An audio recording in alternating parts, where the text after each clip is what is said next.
65세 박순자는 아들 민준의 49제를 지내러 송광사에 갔습니다. 사위 태호와 함께 대웅전에서 기도를 올리고 있을 때였죠.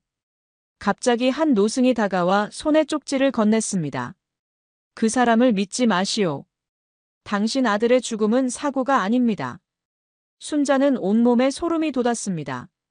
뒤에서 태호가 어머님, 무슨 일이세요? 라고 묻는 순간 순자는 본능적으로 도망치기 시작했습니다. 교통사고로 죽었다던 아들, 그런데 사고가 아니라면? 그리고 왜 스님은 사위를 믿지 말라고 했을까요? 송광사에서 시작된 충격적인 진실이 지금 공개됩니다. 송광사 대웅전 앞마당에 아침 햇살이 비치고 있었습니다. 65세의 박순자는 검은 한복을 입고 천천히 계단을 올라가고 있었죠. 오늘은 아들 민준의 49제를 지내는 날이었습니다. 3개월 전 갑작스런 교통사고로 세상을 떠난 32세의 아들을 생각하니 가슴이 미어졌습니다. 회계사로 성실하게 살아가던 아들이 그렇게 허무하게 떠날 줄 누가 알았겠습니까? 순자의 옆에는 사위 김태호가 함께 걸어가고 있었습니다. 38세의 태호는 한의원을 운영하는 한의사였죠. 민준이 세상을 떠난 후 며느리 이미경과 재혼한 태호는 장모인 순자를 친어머니처럼 모시고 있었습니다. 어머님, 천천히 오르세요. 계단이 가파르니까요. 태호의 목소리는 언제나 따뜻했습니다. 순자는 고개를 끄덕이며 사위의 배려에 감사함을 느꼈죠. 고맙다, 태호야. 내가 있어서 든든하구나. 대웅전에 들어서자 향 냄새가 코끝을 자극했습니다. 순자는 무릎을 꿇고 방석에 앉아 두 손을 모았습니다. 간절한 마음으로 기도를 올리기 시작했죠. 민준아, 엄마가 왔다. 너 보고 싶어서 미칠 것 같아.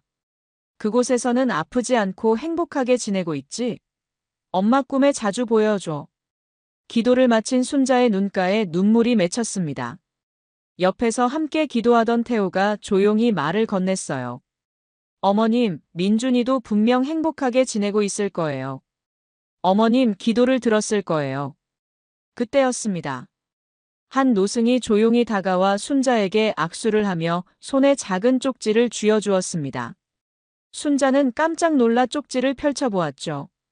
그 사람을 믿지 마시오. 당신 아들의 죽음은 사고가 아닙니다. 또박또박한 손글씨로 적힌 그 말에 순자는 온몸에 소름이 돋았습니다. 피가 거꾸로 치솟는 듯한 공포를 느꼈죠. 잠시 정신이 멍해진 그 순간 태호의 목소리가 들려왔습니다. 어머님, 무슨 일이세요? 순자는 급히 쪽지를 주머니에 집어넣고 벌떡 일어났습니다. 심장이 미친 듯이 뛰었어요.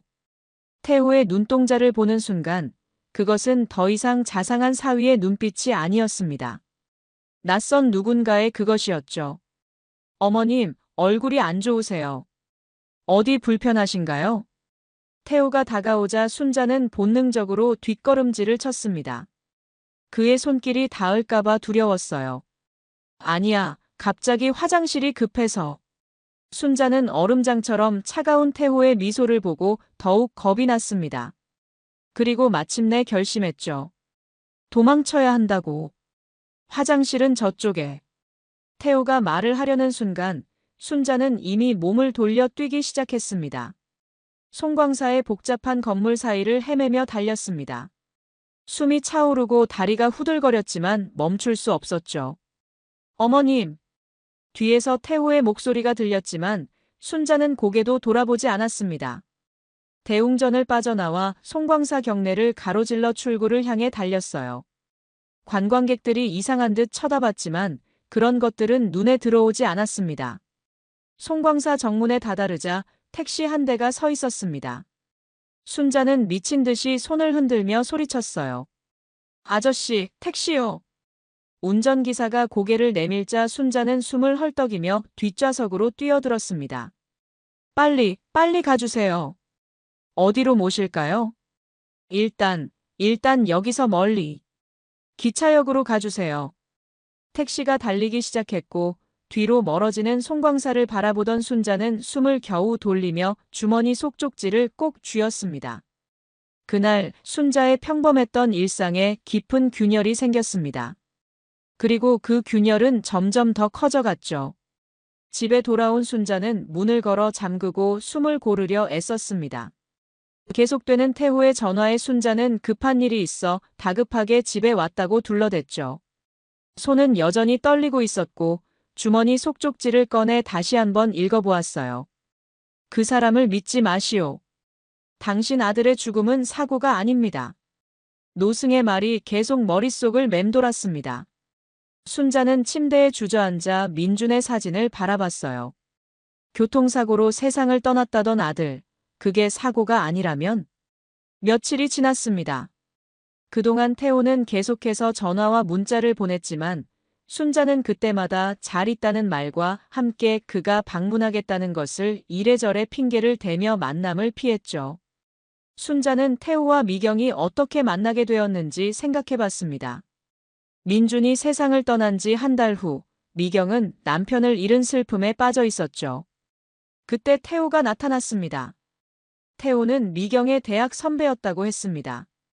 우연히 민준의 부고를 보고 조문을 왔다가 미경의 상황을 알게 되었다고 했죠. 그 후로 미경을 위로하며 자주 찾아왔고 결국 재혼까지 하게 되었습니다.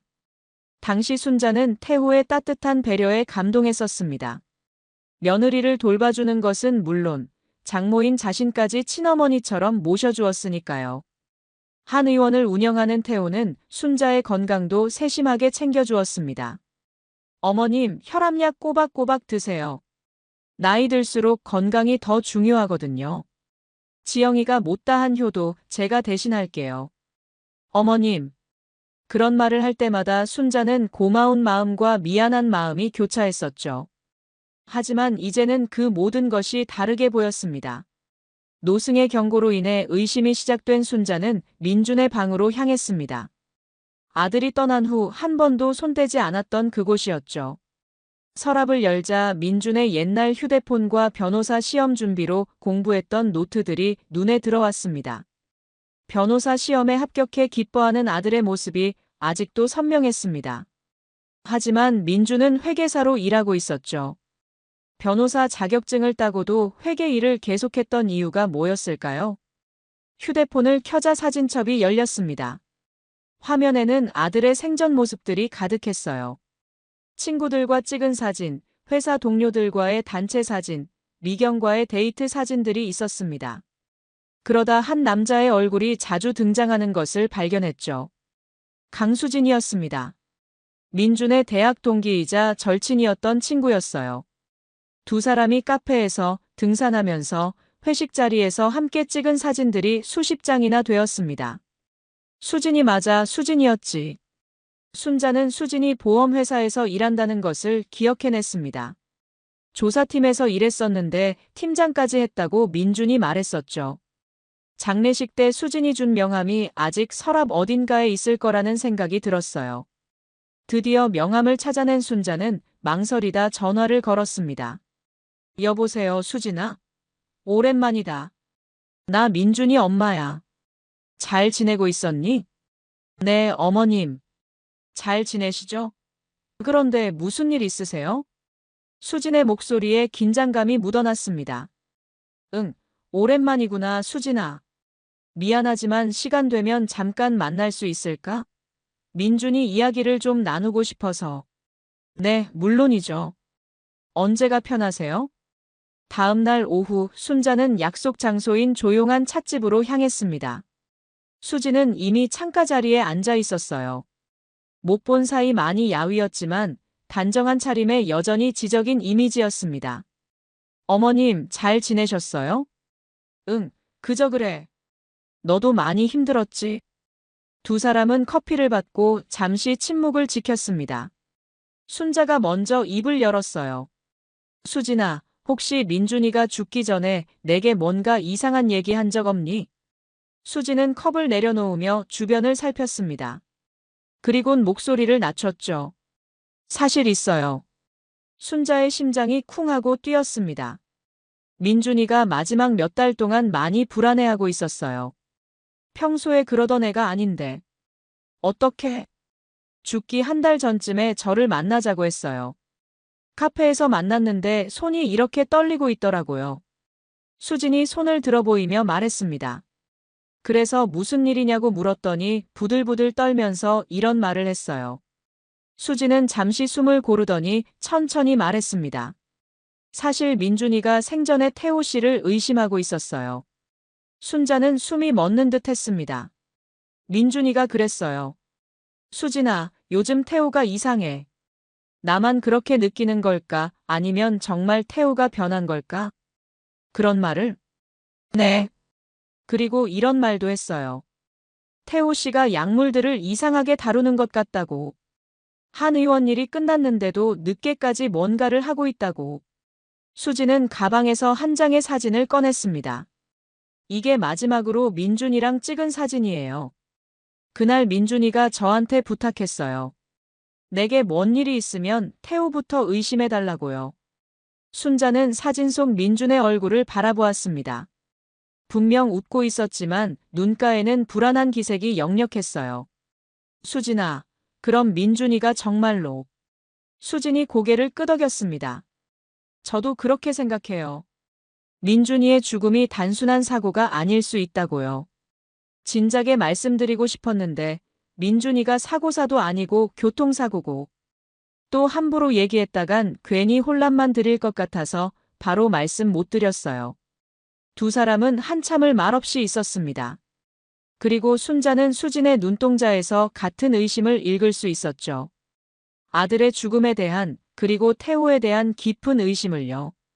수진은 찻잔을 내려놓고 더욱 조심스럽게 말을 이어갔습니다. 민준이가 태호 씨를 의심하게 된 건 어떤 전화통화를 우연히 들었기 때문이에요. 순자는 숨을 죽이고 수진의 말을 들었습니다. 민준이가 새벽에 물 마시러 부엌으로 갔다가 태호 씨가 누군가와 전화하는 걸 들었대요. 그때 태호 씨가 그 여자는 이제 상관없어라고 말하는 걸 들었다고. 수진의 목소리가 떨렸습니다. 그 말을 듣고 민준이는 완전히 불안해졌어요. 그리고 그때부터 혼자 태호 씨의 과거를 조사하기 시작했다고 했어요. 순자는 주먹을 쥐었습니다. 그날 밤 아들이 얼마나 무서웠을지. 집으로 돌아온 순자는 수진의 말을 떠올리며 민준의 물건들을 다시 살펴보기 시작했습니다. 책상 위, 화장대 서랍, 그리고 아들이 마지막으로 남긴 유품 상자까지. 아들의 마지막 흔적을 찾기 위해 구석구석을 뒤졌습니다. 그러다가 유품 상자에서 민준이 사용하던 명함집을 발견했습니다. 겉보기에는 평범한 검은색 가죽 명함 케이스였죠. 이건 민준이가 회사에서 쓰던 거였는데 문득 호기심에 명함집을 열자 안쪽 커버에 뭔가 이상한 느낌이 들었습니다. 가죽 표면이 미묘하게 뒤틀려 있는 것 같았어요. 혹시 순자는 조심스럽게 명함집 안쪽 천을 살펴보았습니다. 확실히 일부가 들뜨고 있었어요. 손톱으로 천의 가장자리를 살짝 뜯어내자 얇은 USB 하나가 숨겨져 있었습니다. 이게 민준이가 감춰둔 거구나. USB를 발견한 순자는 급히 컴퓨터로 향했습니다. 떨리는 손으로 USB를 연결하자 여러 폴더가 나타났습니다. 통화 녹음이라는 폴더를 클릭했습니다. 여러 오디오 파일들이 있었고 그중 하나를 클릭하자 태호의 목소리가 들려왔습니다. 그 여자는 이제 상관없어. 모든 게 끝났어. 아니, 절대 들키지 않을 거야. 완벽한 계획이었다고. 이번 것도 그렇게만 하면 돼. 조심스럽게 들은 순자는 몸서리를 쳤습니다. 이게 사위의 진짜 모습이었던 거죠. 가명 계좌라는 폴더를 열자 여러 은행 계좌 정보가 나열되어 있었습니다. 모두 태호가 아닌 다른 이름으로 개설된 계좌들이었어요. 김준혁, 이동훈, 박성민. 각 계좌별로 거액의 입출금 내역이 정리되어 있었죠. 마지막으로 약물조사라는 폴더를 열었습니다. 여러 약물의 이름과 함께 민준이 직접 조사한 내용들이 적혀 있었어요. 베타 차단제 심장박동 억제, 과다 복용 시 심정지 가능. 와파린 혈액 응고 방지제, 뇌출혈 위험 있음. 디곡신 심장약, 치사량 매우 적음.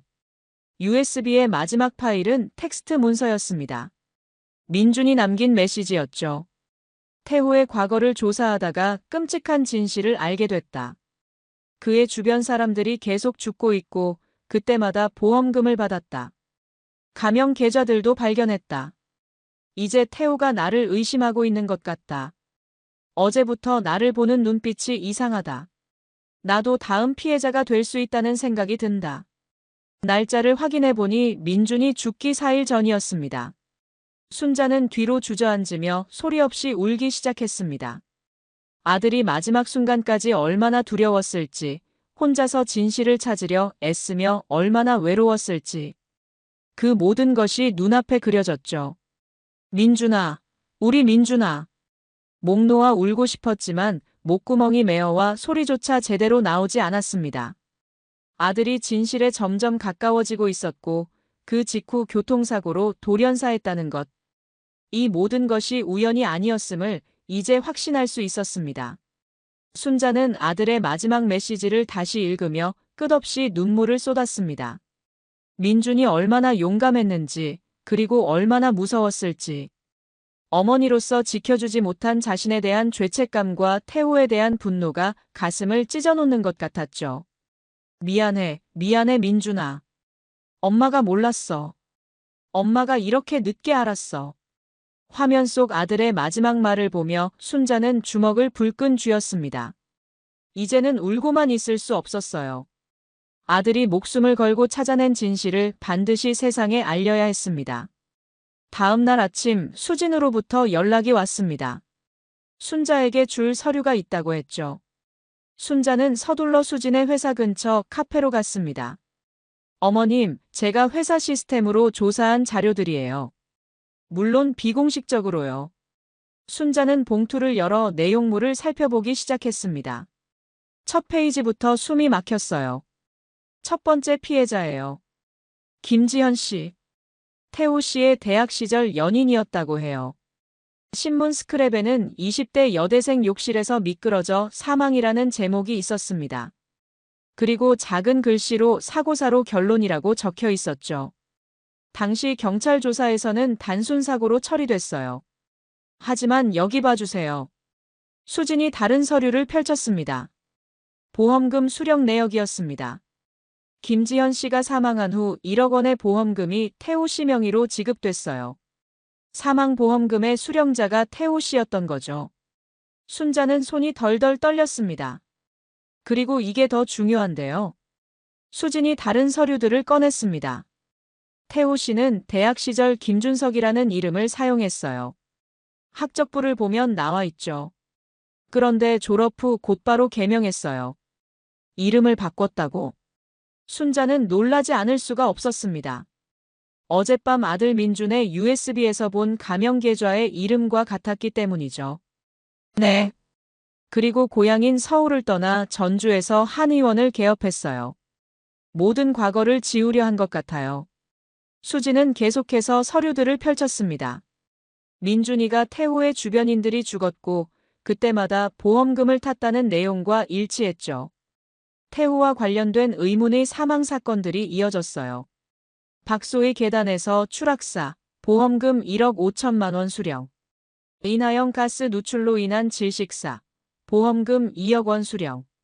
최민정 교통사고, 보험금 3억 원 수령. 그의 주변 사람들이 계속 죽어갔어요. 그리고 그때마다 보험금이 지급됐다는 거지. 어제 민준이의 유품에서 USB를 봤어. 민준이가 태호의 과거를 조사한 내용이었지. 이렇게 세세하게 보니 정말 소름 끼쳐. 우리 민준이가 얼마나 무서웠을까. 순자는 가슴이 뛰는 것을 느꼈습니다. 분노와 공포가 동시에 밀려왔어요. 어머님, 여기 더 중요한 패턴이 있어요. 처음에는 1억이었지만 점점 금액이 커져요. 마치 더 많은 보험금을 노리고 있는 것처럼요. 수진이 마지막 서류를 꺼내며 조심스럽게 물었습니다. 어머님, 혹시 어머님 명의로도 보험이 가입돼 있나요? 순간 순자의 머리가 하얘졌습니다. 태호가 몇 달 전에 말한 기억이 떠올랐습니다. 어머님 건강을 위해 보험을 갱신해드렸어요. 나이 들수록 건강이 더 중요하니까요. 당시에는 사위의 배려라고만 생각했던 그 말이 이제는 완전히 다르게 들렸습니다. 태호가 얼마 전에 내 보험을 갱신해줬다고. 자기가 직접 해줬다며. 순자의 목소리가 떨렸습니다. 온몸에 소름이 돋았어요. 자신도 모르게 태호의 다음 타겟이 되어 있었던 거죠. 어머님이 다음 타겟 같아요. 수진의 말에 순자는 두 주먹을 불끈 쥐었습니다. 이제 모든 것이 분명해졌습니다.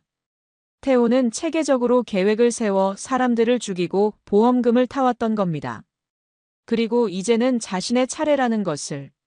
수진아, 이제 어떻게 해야 할까? 우선은 태호 씨가 어떻게 사람들을 죽였는지 그 방법을 밝혀내야 해요. 한의사라는 직업을 이용했을 가능성이 커요. 바로 그 순간 순자의 휴대폰이 울렸습니다. 태호의 전화였죠. 어머님, 안녕하세요. 오늘 시간 되시나요? 한 의원으로 한번 오세요. 어머님을 위한 특별한 약이 들어왔어요. 순자는 수진과 눈을 마주치며 숨을 깊이 들이마셨습니다. 이제는 태호의 한 의원을 조사해야 할 때였어요. 그래, 좋아. 내일 갈게. 다음 날 순자는 수진과 함께 태호의 한 의원으로 향했습니다. 수진은 보건소 관계자로 위장하기 위해 단정한 정장을 입고 공문서를 준비해 왔습니다. 한 의원 문을 열자 태호가 반갑게 맞이했습니다. 어머님 오셨어요? 응, 손님이 많구나. 뒤이어 보건소 관계자로 위장한 수진이 들어왔습니다. 안녕하세요. 보건소 의약품 관리팀입니다. 정기 점검 들렀습니다. 수진이 곧바로 신분증과 위조 공문서를 내밀며 말했죠. 태호의 얼굴에 미묘한 긴장감이 스쳤습니다. 아, 보건소. 미리 연락을 주시지.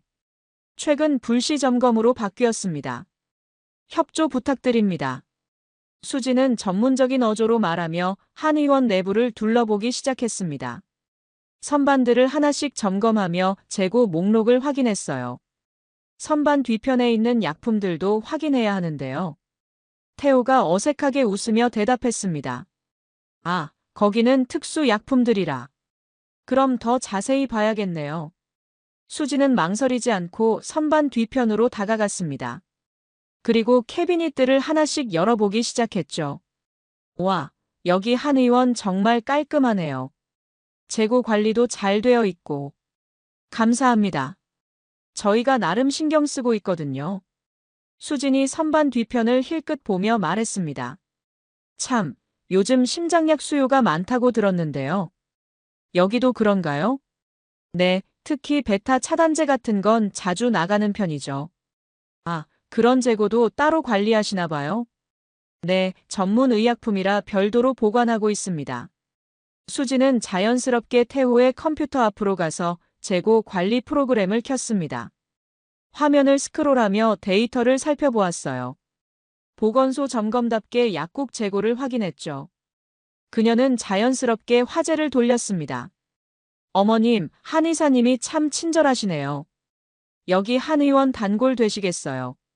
순자도 자연스럽게 호응했습니다. 네, 맞아요. 우리 사위예요. 태호가 순자에게 다가와 선반에서 약병 하나를 꺼냈습니다. 어머님, 요즘 잠 못 주무시잖아요. 이건 불면증에 효과가 좋아요. 순자는 약병을 받으며 미소를 지었습니다. 내심 소름이 돋았지만 내색하지 않았어요. 고마워, 태호야. 천만에요. 필요한 거 있으시면 말씀하세요. 수진이 시계를 보며 말했습니다. 아, 시간이 벌써 이렇게. 저는 점검 다 했으니 그만 가봐야겠어요. 네, 들러주셔서 감사합니다. 다음에 또 오세요. 태호가 인사를 하자 순자도 임한 일이 있어서 가보겠다고 한 의원을 나왔습니다. 한 의원에서 한 블록 떨어진 곳에서 수진을 만났습니다. 어머님, 제가 기대한 것보다 더 많은 증거를 확인했어요. 하지만 태호 씨는 전혀 눈치채지 못한 것 같아요. 그럼 이제 어떻게 하지? 이 약 성분 분석하면 될 것 같아요. 그리고 어머님이 직접 미끼가 되시는 것도 생각해봐야 할 것 같고요. 순자는 가방 속 약병을 만지며 결심했습니다. 이제 태호가 치밀하게 설치한 덫에 일부러 걸려줄 차례였죠. 그래야만 그의 범행을 확실히 잡아낼 수 있을 테니까요. 며칠 후 순자는 태호에게 전화를 걸었습니다. 목소리는 일부러 지친 듯 가라앉혀져 있었어요. 태호야, 나야. 어머님, 어디 편찮으세요? 목소리가 안 좋으신데. 응, 요즘 건강이 안 좋아서. 병원도 갔다 왔는데 혈압이며 검사 수치가 다 좋지 않다고 하더라. 태호의 목소리에 약간의 긴장감이 스쳤습니다. 건강검진 받으셨나요? 응. 그래서 말인데 보험을 새로 갱신하려고 하는데 좀 도와줄 수 있겠니? 나이 들면 건강이 더 중요하잖아. 전화기 너머로 태호가 숨을 들이쉬는 소리가 들렸습니다. 물론이죠, 어머님. 제가 도와드릴게요. 좋은 보험 상품들 알아보고 연락드릴게요. 그리고 며칠 전 내가 준 약 먹었더니 조금 어지러워서. 괜찮은 거 맞지? 아, 처음에는 그럴 수 있어요. 며칠 드시면 괜찮아지실 거예요. 계속 복용하세요. 순자는 먹지도 않고 있는 약을 먹고 있다며 말한 후 태호의 말에 내심 소름이 돋았지만 태연하게 대답했습니다. 그래, 알았어. 내가 주는 약이니까 믿고 먹을게. 전화를 끊은 후 순자는 수진에게 문자를 보냈습니다. 믿기를 물었어. 보험 얘기에 반응했어. 곧이어 수진에게서 답장이 왔습니다. 약 성분 확인했어요. 수면 유도제랑 진정제 성분이 다량 검출됐어요. 장기간 복용하면 판단력 흐려지고 혼수 증상까지도 올 수 있어요. 명백히 위험한 약이래요. 순자는 휴대폰을 바라보며 이를 악물었습니다. 며칠 후 태호에게서 전화가 왔습니다. 어머님, 안녕하세요. 요즘 어떠세요? 아직 몸이 좀 안 좋아. 약은 계속 먹고 있는데 걱정이네요. 계속 드시는 게 중요해요. 아, 그리고 어머님. 제가 민준이 물건을 정리하다가 아직 전달 못 드린 게 있는 걸 발견했어요. 순자의 심장이 두근거리기 시작했습니다. 민준이 물건이라니? 네. 송광사 근처에 민준이랑 자주 가던 펜션 있잖아요. 거기서 찍은 사진들이랑 민준이가 남긴 편지 같은 것들이요. 같이 가서 봐보시겠어요? 송광사 근처라고. 순자는 송광사에서 쪽지를 받았던 그날을 떠올렸습니다. 태호가 일부러 그곳을 선택한 게 분명했어요. 네. 일요일에 같이 가보는 게 어떨까요? 제가 차로 모시고 갈게요. 좋아, 그럴게. 전화를 끊자마자 순자는 수진에게 연락했습니다. 수진아, 태호가 송광사 근처 펜션으로 나를 유인하려고 해. 일요일에. 어머님, 위험해요. 알아. 그래서 우리도 준비해야지. 경찰에 연락해야겠어. 수진이 아는 형사를 통해 조용히 수사가 진행되었습니다. 순자의 진술과 민준이 남긴 자료들, 수진이 모은 증거들을 바탕으로 수사팀이 구성되었죠. 어머님, 잠복 계획을 세웠어요. 경찰이 근처에 대기하고 있을 거예요. 일요일 아침 순자는 조심스럽게 준비했습니다. 가방 속에는 소형 녹음기가 숨겨져 있었어요. 태호의 차에 미리 심어놓은 위치 추적 장치도 작동 중이었죠. 태호가 차를 몰고 도착했을 때 순자는 최대한 자연스럽게 행동했습니다. 어머님, 오늘 날씨가 좋네요. 응, 그러게. 송광사에도 벚꽃이 질 때가 됐겠지. 차는 송광사를 향해 달렸습니다. 순자는 손에 꼭 쥔 휴대폰으로 경찰에게 실시간으로 위치를 공유하고 있었어요. 참, 그런데 어머님. 건강은 좀 어때요? 응, 뭐. 나이 들면 그런 거지. 순자는 녹음기가 제대로 작동하는지 조심스럽게 확인했습니다. 모든 대화가 녹음되고 있었죠. 송광사 근처에 도착하자 태호는 외진 펜션으로 차를 몰았습니다. 순자는 긴장감을 숨기며 태호를 따라 펜션 안으로 들어갔어요. 여기가 민준이랑 자주 왔던 곳이에요. 어스름이 내린 송광사 자락, 구불구불한 산길 끝에 자리한 펜션은 운영을 안 하는 듯 보였습니다. 나무가 우거져 햇빛조차 제대로 들지 않는 이곳에서 마지막 대결이 시작되었습니다. 펜션 안으로 들어서자 먼지 냄새와 함께 퀴퀴한 공기가 코를 찔렀습니다. 태호는 중앙의 낡은 테이블을 손으로 쓸며 의자를 꺼냈습니다. 앉으세요, 어머님. 순자는 의자에 앉으며 주위를 둘러보았습니다. 숨을 장소가 마땅치 않았고 탈출구도 입구 하나뿐이었어요. 마치 이 모든 게 태호가 계획한 무대 같았죠. 여기서 민준이랑 무슨 추억이 있니? 태호가 테이블에 앉아 순자를 바라보며 말했습니다. 그냥 조용한 데서 이야기하고 싶을 때 왔어요. 특별한 건 없었어요. 순자는 그의 눈빛을 피하지 않고 정면으로 응시했습니다. 이제는 연기할 필요가 없었습니다. 태호가 가방에서 작은 선물 상자를 꺼냈습니다. 아, 민준이 물건이에요. 어머님께 드리려고요. 순자는 상자를 받아 열었습니다. 아들의 머리핀 몇 개와 구겨진 종이 한 장, 그리고 마지막으로 투명한 약병 하나가 들어있었어요. 이건 뭐니? 민준이가 회사 스트레스 받을 때마다 먹던 안정제예요. 도와주고 싶어서. 순자는 약병을 들고 태호를 똑바로 바라봤습니다. 그리고 더 이상 참을 수 없다는 듯 쏟아내기 시작했어요. 이 약으로 내 아들을 죽였니? 태호의 표정이 순간 굳어졌다가 다시 부드러워졌습니다. 어머님, 무슨 말씀을? 이 약으로 우리 민준이를 서서히 죽였잖아. 베타 차단제였지? 심장약. 태호가 잠시 당황했지만 곧 차분하게 웃으며 말했습니다. 어머님, 제가 민준이를 죽였다고 생각하시나요? 제 처남을요? 과거 여자들은 박소희, 이나영, 최민정. 그 모든 여자들은 뭐지? 그때마다 너한테 보험금이 들어왔고. 순자가 소리치자 태호의 눈빛이 차갑게 변했습니다. 어머님, 어떻게 그런 걸 알아내셨죠? 개명한 것도 알아. 김준석이었던 너. 모든 과거를 지우고 타지에서 한 의원을 차린 너. 태호가 의자에서 일어나 순자 쪽으로 다가왔습니다. 그의 발걸음이 무거웠어요.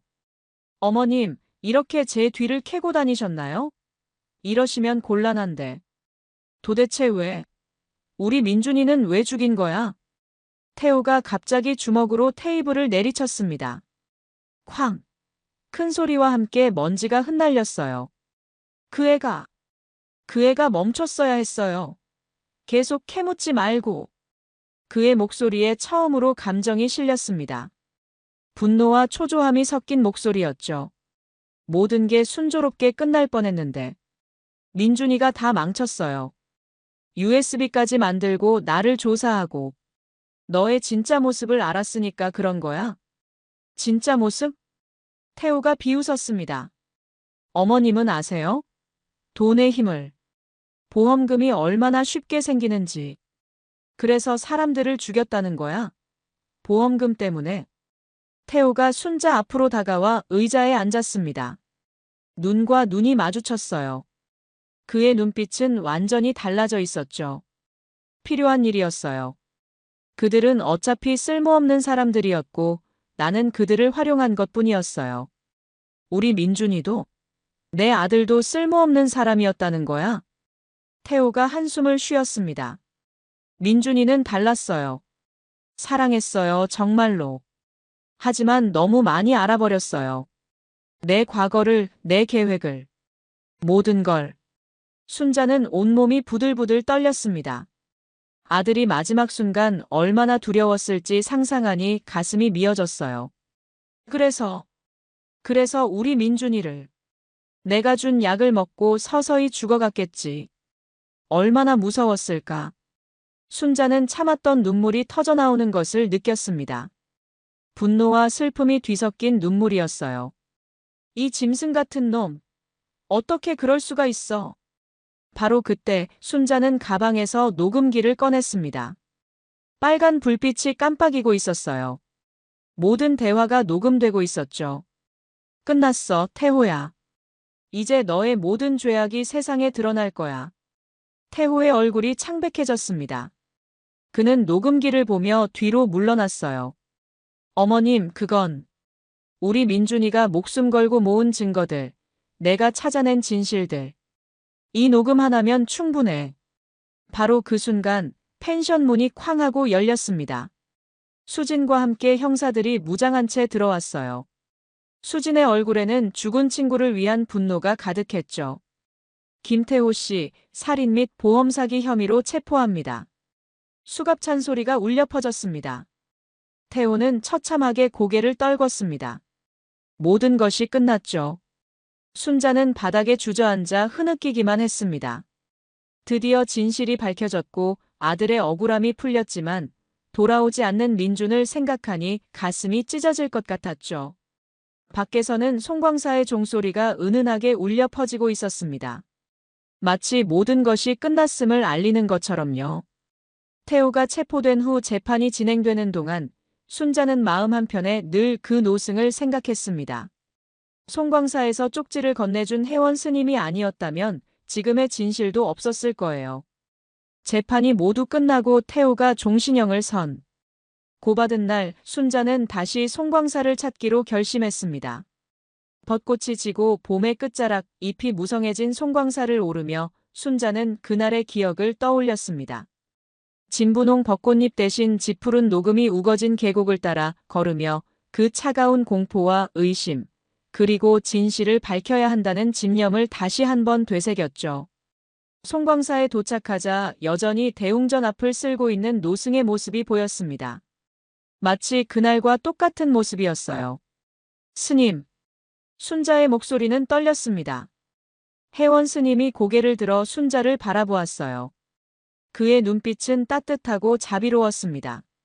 오셨군요. 기다리고 있었습니다. 기다리셨다니요? 모든 인연에는 때가 있습니다. 당신이 오실 것을 알고 있었어요. 순자는 자리에 주저앉아 스님 앞에 머리를 조아렸습니다. 한동안 아무 말도 할 수 없었어요. 그저 펑펑 울기만 했습니다. 스님, 저희 민준이는, 제 아들은. 회원 스님은 조용히 순자의 곁에 앉았습니다. 다 알고 있습니다. 그리고 당신의 아들도 다 알고 있어요. 순자가 고개를 들었습니다.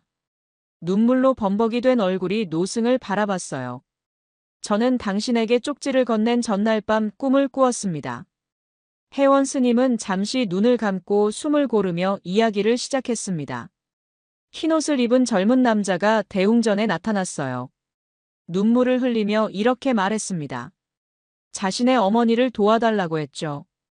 자신을 죽인 그 사람이 이제는 어머니도 위험에 처하게 할 거라고요. 그리고는 금빛에 쌓여 사라져버렸죠. 순자는 입술을 깨물며 흐느꼈습니다. 그래서 다음 날 아침 예불을 마치고 대웅전 앞에서 빗자루로 마당을 쓸며 기다렸습니다.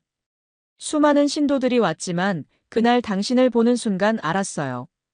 꿈에 나타났던 그 남자의 어머니라는 것을요.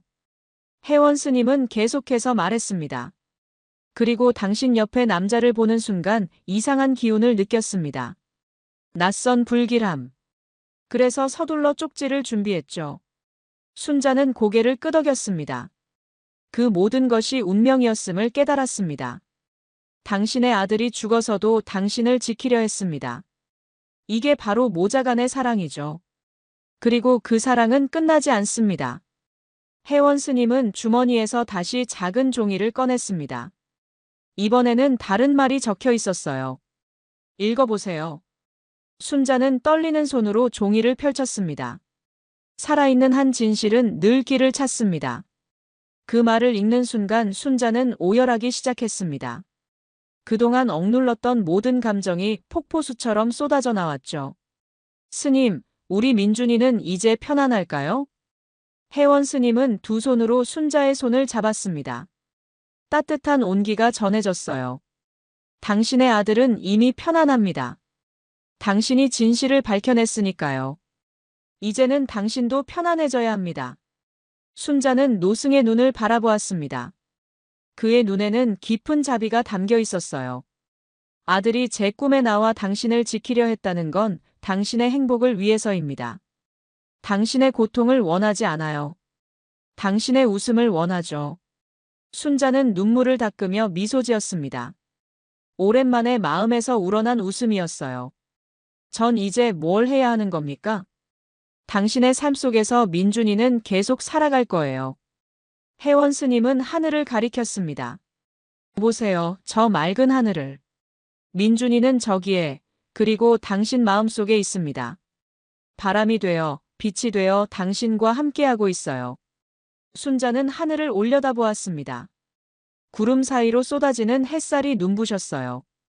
그 빛 속에서 아들의 환한 미소가 보이는 것 같았습니다. 스님, 감사합니다. 정말 감사합니다. 혜원 스님은 마지막으로 순자에게 말했습니다. 이제는 당신이 다른 이들의 어둠을 밝혀주는 빛이 되어 주십시오. 민준이가 당신을 통해 계속 선행을 베풀 수 있도록. 송광사를 떠나며 순자는 가벼운 발걸음으로 산길을 걸었습니다. 짙은 녹음 사이로 쏟아지는 햇살이 길을 밝혀주었어요. 새들의 지저귐과 계곡물 소리가 마치 아들의 웃음소리 같았습니다. 그날 이후 순자는 민준이의 뜻을 이어 대한변호사협회 범죄피해자 지원 기금에 기부했습니다. 법의 사각지대에서 고통받는 이들을 돕기 위한 목적이었죠. 그리고 보험사기 피해자 가족들을 돕는 모임에도 참여했습니다. 순자의 얼굴에는 이제 슬픔 대신 희망이 가득했어요. 아들이 가르쳐준 진실의 힘을 믿으며 그녀는 새로운 삶을 살아가고 있습니다. 때때로 송광사를 찾아가 대웅전에 앉아 기도를 올릴 때면 여전히 민준이가 옆에 있는 것 같았죠. 그리고 혜원 스님의 말이 귓가에 맴돌곤 했습니다. 살아있는 한 진실은 늘 길을 찾습니다. 그 말은 이제 순자의 삶의 좌우명이 되었습니다. 아들을 잃은 슬픔을 딛고 일어나 같은 고통을 겪는 이들을 돕는 삶을 선택한 순자. 송광사에서 정기적으로 기도하며 마음의 평안을 유지하고 범죄 피해자, 가족 모임의 리더가 되어 많은 이들에게 희망과 용기를 전하고 있습니다. 민준의 죽음이 헛되지 않았음을 깨달으며 그의 사랑이 자신을 통해 세상의 선한 영향력으로 이어지고 있음을 확신하며 살아가고 있어요. 한 사람의 이야기가 누군가의 위로가 되길 바라며 오늘의 이야기를 마칩니다. 구독과 좋아요는 저희에게 큰 힘이 됩니다. 건강하고 행복한 하루 되세요.